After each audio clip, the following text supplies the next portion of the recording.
हर नद लाला भजो मुरली मनोहर नद लाला भज गिरिधर गोविंद गोपाला भज गिरिधर गोविंद गोपाला भजो मुरली मनोहर नंद लाला भजो मुरली मनोहर नंद लाला भज गिरिधर गोविंद गोपाला भज गिरिधर गोविंद गोपाला बोलिए वृंदावन बिहारी लाल की जय जय जय श्री राधे जय जय श्री राधे। सभी भक्तों से नम्र निवेदन, बहुत एकाग्रचित होकर सत्संग के प्रत्येक शब्द को हृदयंगम करने का भरसक प्रयत्न करें। 2 दिनों से आपके साथ बहुत गूढ़ चर्चा हम कर रहे थे, सिर्फ इसीलिए कि हमें अपना असली स्वार्थ समझ आ जाए। हमने कहा जब स्वार्थ है ही, प्रत्येक जीव स्वार्थी है, फिर असली स्वार्थ का पता चल जाए और हम अपने जीवन में भगवान को पालें।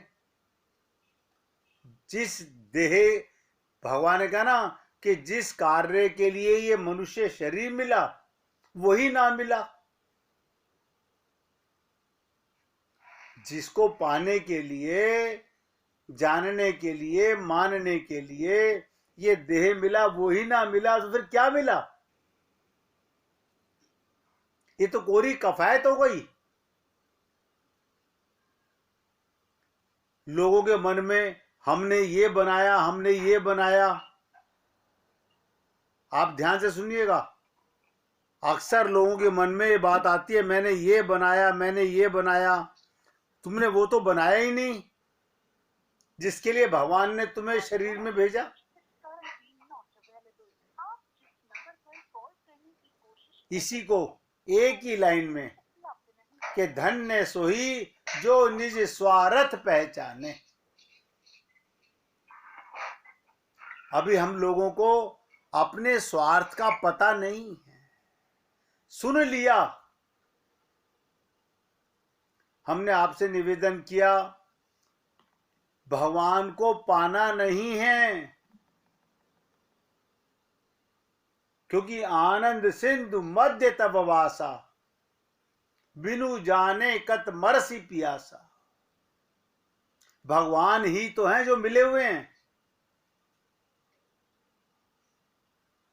लोग वाग अपने गुरुओं से, संत महात्माओं से अनेक प्रकार के प्रश्न करते हैं, हमें भगवत प्राप्ति कैसे होगी, क्या हम भगवान को पा सकते हैं?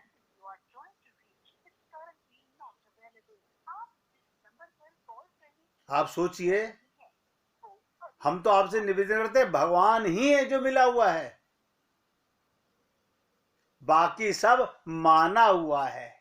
देखिएगा, ये मेरी पत्नी, ये मेरा पति, ये मेरी माता, ये मेरा मकान, ये मेरी दुकान, ये सब माने हुए हैं। भगवान को कोई माने या ना माने, हमने कहा आप भगवान को बिल्कुल मत मानिए। आनंद को तो मानते हो ना, सुख को तो मानते हो ना, और उसी की गोदी में हम बैठे हुए हैं। ये छोटी सी भूल, बस हमें अपनी भूल सुधारनी है। जिसे कहा गया कि जीवो अपनी भूल सुधारो, जो ये ना सुधरे तो ब्रज राज पुकारो।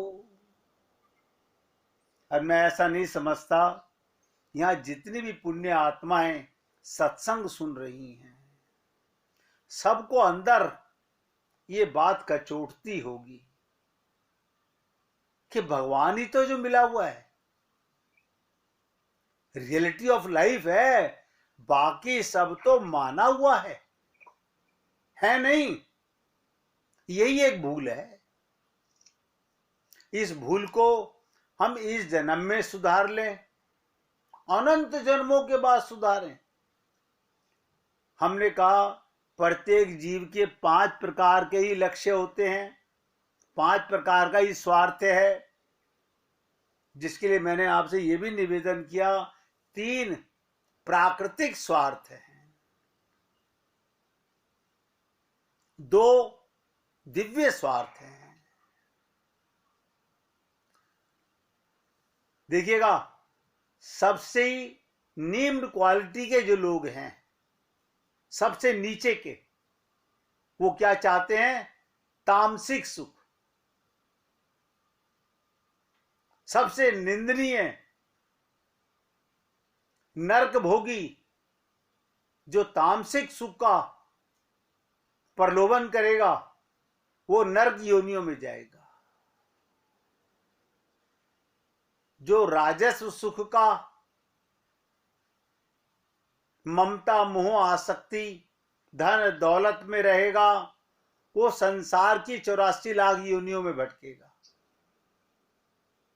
हमने कहा इन तीनों में भी सात्विक सुख बड़ा है, लेकिन हमारा ध्येय ये नहीं है।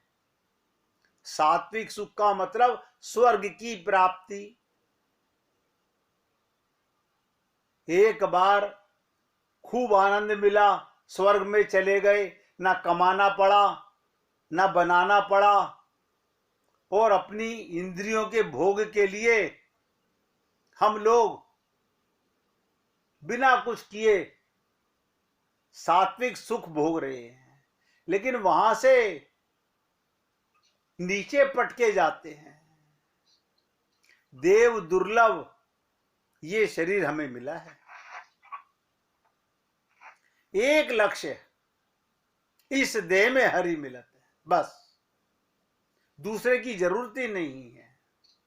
क्या इसको जानने में और मिले हुए से मिलना है? आप किसी भी योनि में चले जाएं, किसी भी शरीर में चले जाएं, भगवत प्राप्ति असंभव है जब मिले हुए इस शरीर को नहीं आप प्रैक्टिकल समझ पा रहे, तो किसी और शरीर में क्या करेंगे? इसके ऊपर के 2 मैंने कहा था, एक होता है मोक्ष। अब ध्यान से सुनिएगा, मोक्ष का सुख भी बहुत बड़ा सुख है, वो कम सुख नहीं है। मोक्ष का सुख भी बहुत ऊंची क्लास का है। उसे कहते हैं आत्मज्ञान, आनंदो ब्रह्मेति। वो व्यक्ति आनंद तो पाता है, लेकिन एक चीज से वंचित रह जाता है। वो क्या है? परमानंद नहीं पाता। आनंद और परमानंद, अब तीनों चीज समझ लीजिए। कर्म से स्वर्ग मिलता है, धर्म कर्म से स्वर्ग मिलता है, ज्ञान से मोक्ष मिलता है। मैंने कहा धर्म कर्म से स्वर्ग मिलेगा, ज्ञान से मोक्ष मिलेगा, और भक्ति से परमानंद मिलेगा।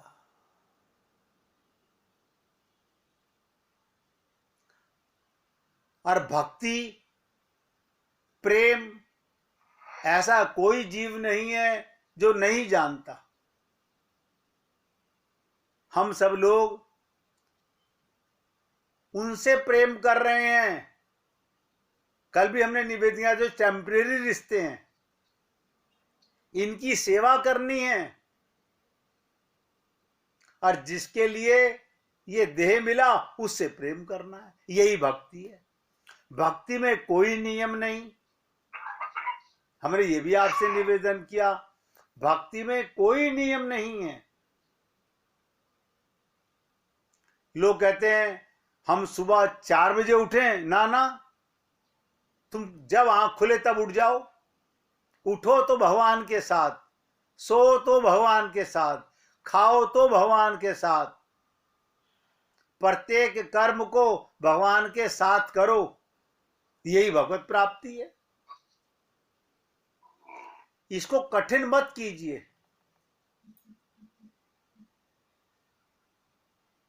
सरलता का ज्ञान जो पाने में आनंद है, उसको कठिन मत बनाइए।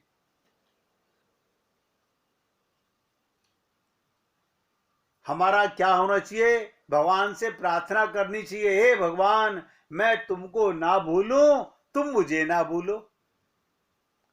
हम भूले हुए हैं, बस इतनी सी बात मैंने आपसे कल चलते समय कही थी, और कोई कारण नहीं है। क्यों? हम लोग अनादिकाल से बाहर भटक रहे हैं। जैसे बाहर ढूंढ रहे हैं, ऐसे अंदर ढूंढ लो ना। बहिर्मुखता को छोड़कर अंतर्मुखी बनो। हम भगवान को छोड़कर बाकी सबको अपनाने को तैयार हैं, बस उसी को छोड़ना चाहते हैं। और ये क्षणिक स्वार्थी। मैंने तो आपसे निवेदन किया, आप बार बार सोच के देखिएगा कि हमने जिनको अपना माना हुआ है, जिनके ऊपर हम अपना समय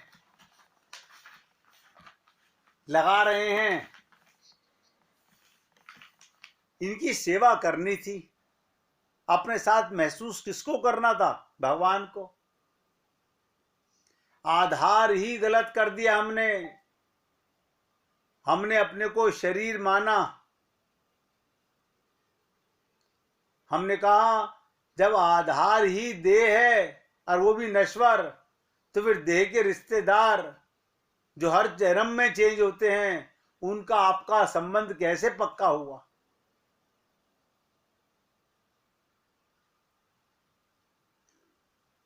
इसलिए बहुत ध्यान से सुनिएगा।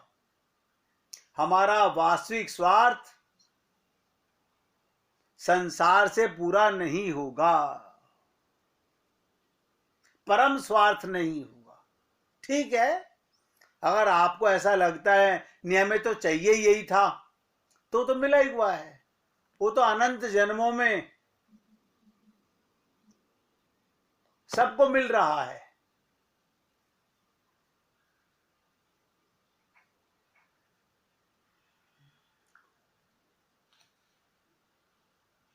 हम अपनी एक भूल को इस जन्म में सुधारें या अगले जन्म में सुधारें।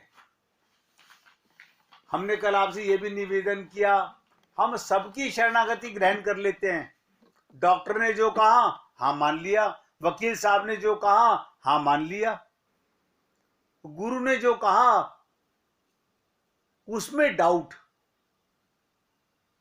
ये शरणागति कहाँ है? शरणागति का तो मतलब होता है मेरा मन और मेरी बुद्धि,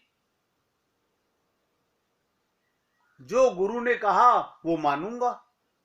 भगवान ने कहा माम एकम शरणम ब्रज, हम भगवान की भी नहीं मानते। भगवान ने तो कहा कि सन्मुख होए, हम विमुख हैं भगवान से, सन्मुख नहीं होना चाहते। इसलिए हम डिसाइड करें कि हमको सांसारिक सुख चाहिए या दिव्य सुख चाहिए। बस मैं तो आपको नट शेल में बता रहा हूं, क्योंकि आने वाले हफ्ते 10 दिन में ये स्वार्थ का चैप्टर खत्म करने वाले हैं हम। उसका 1 सप्ताह में खत्म हो जाए,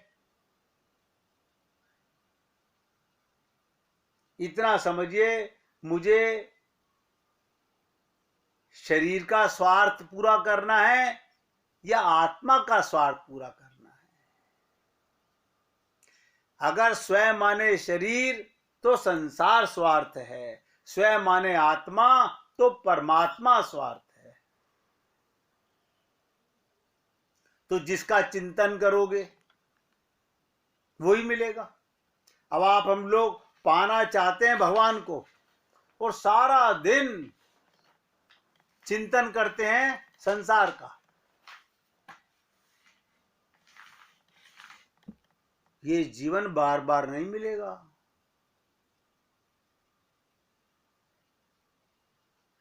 ये जीवन बार बार नहीं मिलेगा। इसे बड़े बड़े ऋषि मुनि संत महात्मा देव दुर्लभ कहते हैं। देव दुर्लभ।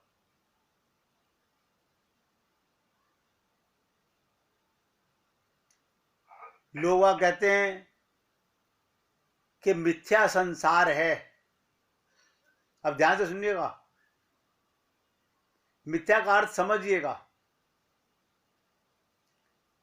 ये हीरा कहां से बनता है? कोयले से।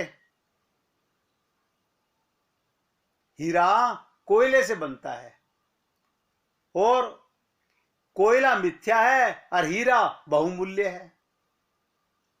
भगवान ने गीता में कहा, वासुदेव सर्वम, मैं ही संसार बना हुआ हूं। तुम तो इसे मिथ्या कह रहे हो। मिथ्या इसलिए है कि हमें इस संसार में भगवान को नहीं देखा। भगवान ने कहा वासुदेव सर्वम, सब में मुझे देखो। हमने अपने अपनों में भी स्वार्थ देखा, भगवान को नहीं देखा।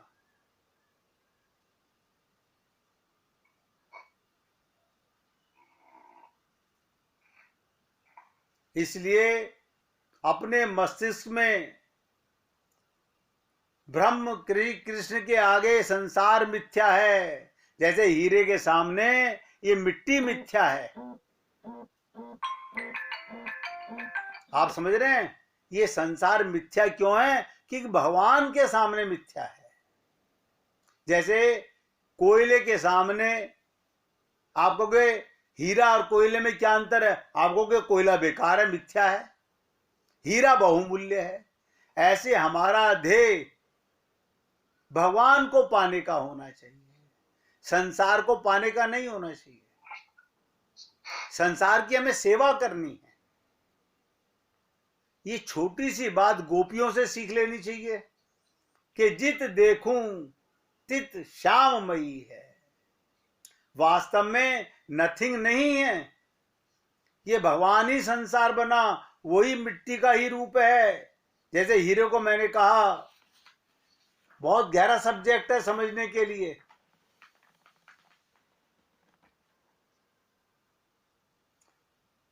सदा पश्यंती सूर्या, वो आनंद नित्य है, इसलिए मिलता भी है नित्य काल को। इसलिए आनंद की कोई परिभाषा नहीं बन सकती। किसने कहा? आनंद की परिभाषा बताइए। आनंद की क्या परिभाषा?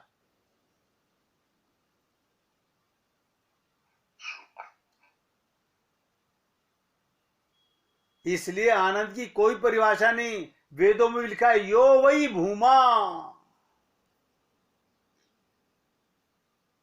भूमा माने अनंत मात्रा का आनंद, बहुत बड़ा।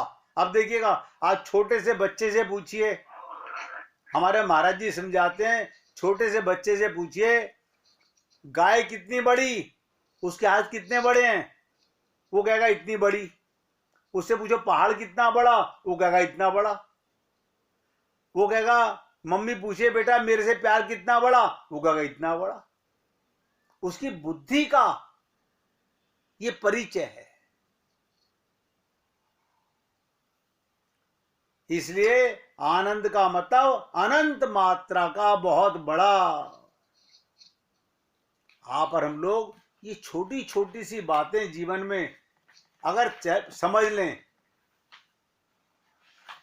हम सोचिए जब संसार में ही हम सफल नहीं हो पा रहे तो दिव्यानंद प्रेमानंद कहां रखा है।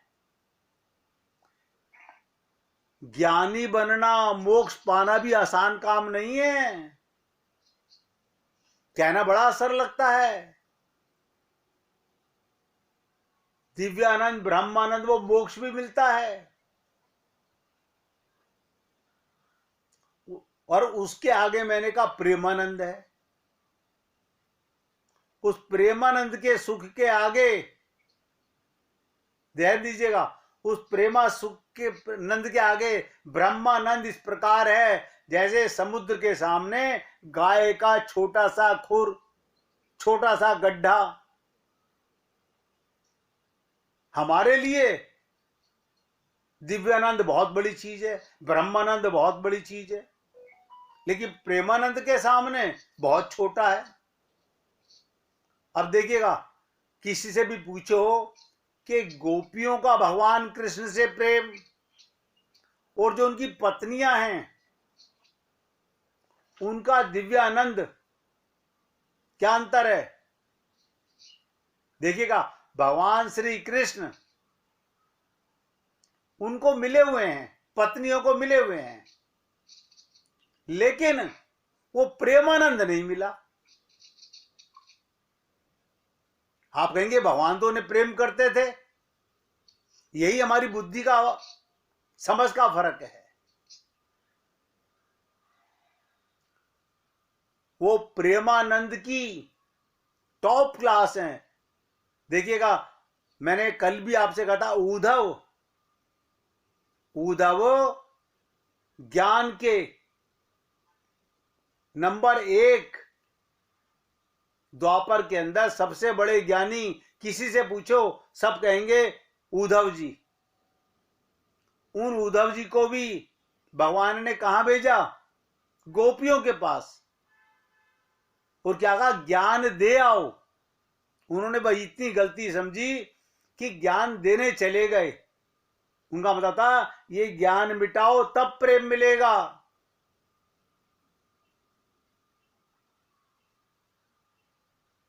वही ब्रह्म और वही आनंद।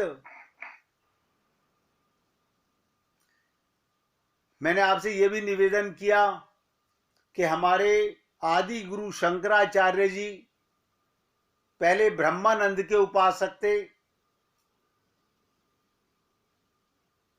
लेकिन बाद में उन्होंने स्वयं ये माना कि प्रेमानंद के आगे ब्रह्मानंद बहुत छोटा है, और उन्होंने अपने चारों धामों में, चारों मठों में राधा कृष्ण की मूर्ति स्थापित कराई।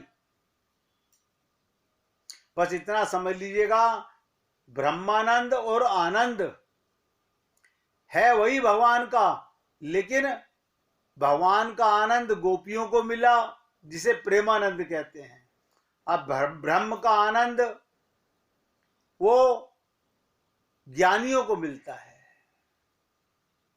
ऐसे समझिएगा, गन्ने में भी मिठास है और मिश्री में भी मिठास है। क्या गन्ने के मिठास में, गुड़ के मिठास में और मिश्री के मिठास में फर्क महसूस होता है? बहुत बड़ा फर्क महसूस होता है, जबकि गन्ना ही मिश्री बना है। ध्यान दो, गन्ना ही मिश्री बना है। जैसे मैंने कहा कोयला ही हीरा बना है।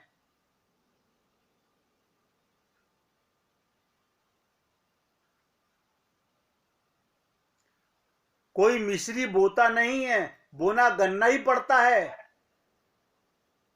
उसी को प्योरीफाई करते करते करते करते मिश्री तक पहुंच जाता है। अब किसी को मिश्री दो खाने के लिए और उसको कहो तू गन्ना खा ले, वो क्या कहे? नहीं, इसी प्रकार जिसको प्रेमानंद का सुख मिल जाता है वो ये ज्ञानानंद का सुख, मोक्ष का सुख देखना भी पसंद नहीं करता। मैं तो आपको सरलता से इस बात को बताने में कोशिश करता हूं कि वो कंक्लूजन समझो।